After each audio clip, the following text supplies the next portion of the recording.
anytime you get a guy back of his caliber, you take it, right?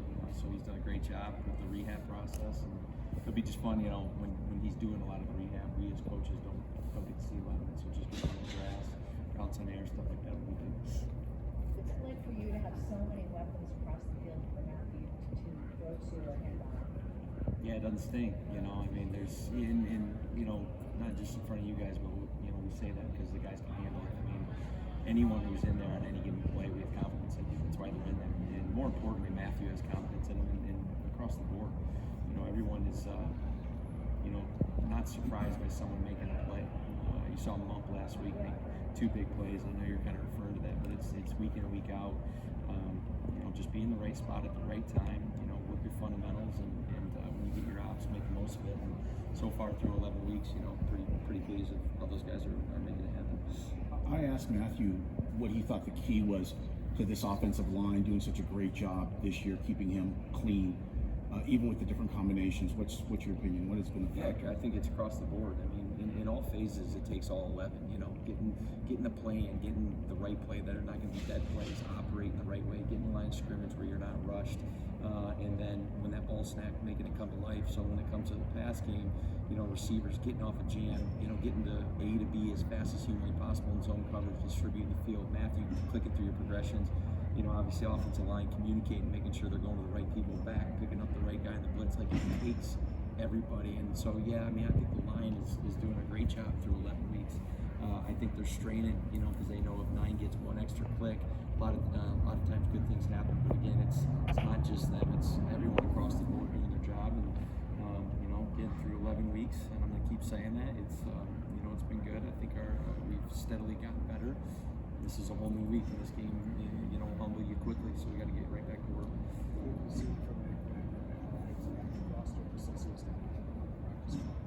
Yeah, no, it's good to get him. He's played a lot of ball. It was crazy when I saw that it was came out in 16.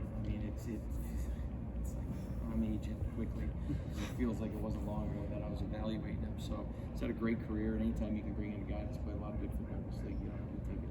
Here's a been extremely efficient in the first quarter. Last 5 or 6 weeks. Again, just kind of almost what I was saying right there. Just the guys just doing their job and operating and execute. Taking all those guys. It's a fun watch for me from above. I'm sure it is for you guys as well. Just seeing how these guys operate, getting in and out of the huddle, you can tell the guys know what they're doing. And that's a credit to those guys being on their stuff.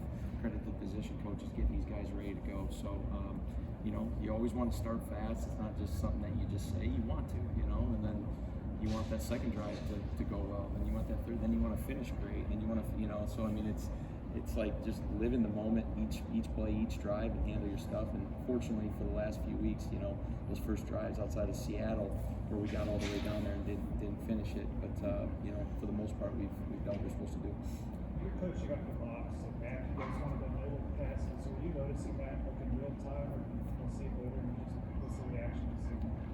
Yeah, there's times where I feel like he's looking 8 rows to the right and the ball's going to the left, and you can actually tell. So, it's he's the one out there playing, and he knows what he's doing when he's doing that stuff. It's one of those things you tell the young quarterbacks, whether it be in this building or the other 31 teams. Hey, that's really cool what he's doing, but don't try to be like him. He's earned the right, and he knows what he's doing and why he's doing it. So he's a pretty special talent. So it's talked about how they started installing 13 personnel and Shabbos what was kind of the process of deciding how to install such a huge personnel package into the offense? Yeah, we stay separate for the most part in the run game, and then we get in the pass game. We go in there as a skill group, and sometimes I'll install it as all 13. Sometimes I'll be mix and match. Sometimes I'll throw in some other stuff. Sometimes we'll tell jokes.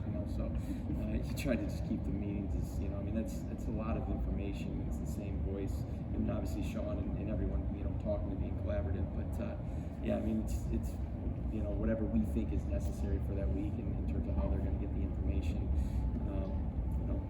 Some weeks are different than others. Sean was talking about how detailed Devontae is with his releases.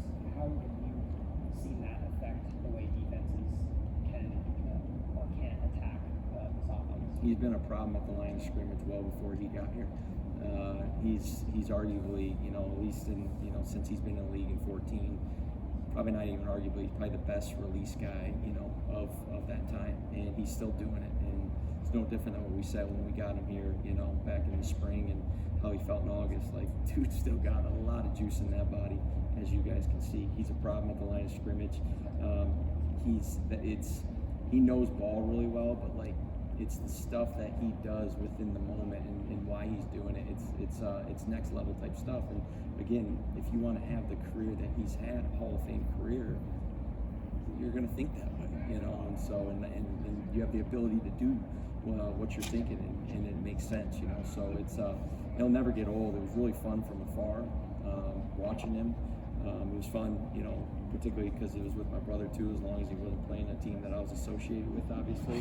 But, you know, being able to kind of get up close and personal this last year with it, and really kind of dig into why he's doing it. It's a unique deal. Couple more follow-up on that. Help me understand, when the guy is that good at the release, how much is that of that versus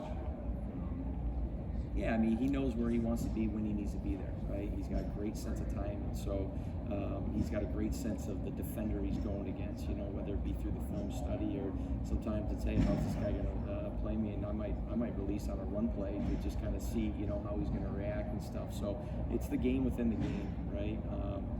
You know, those are kind of things that you can see what he's doing, but I mean, there's things that he's probably setting up that we don't even know, right? You know, like I just said, on a run play and stuff like that. So it's a pretty unique thing, and it's a unique trait. And again, that's one of the reasons, amongst a lot of reasons, why he's had the, you know, success he's had throughout his career. Okay. All good. Thank you.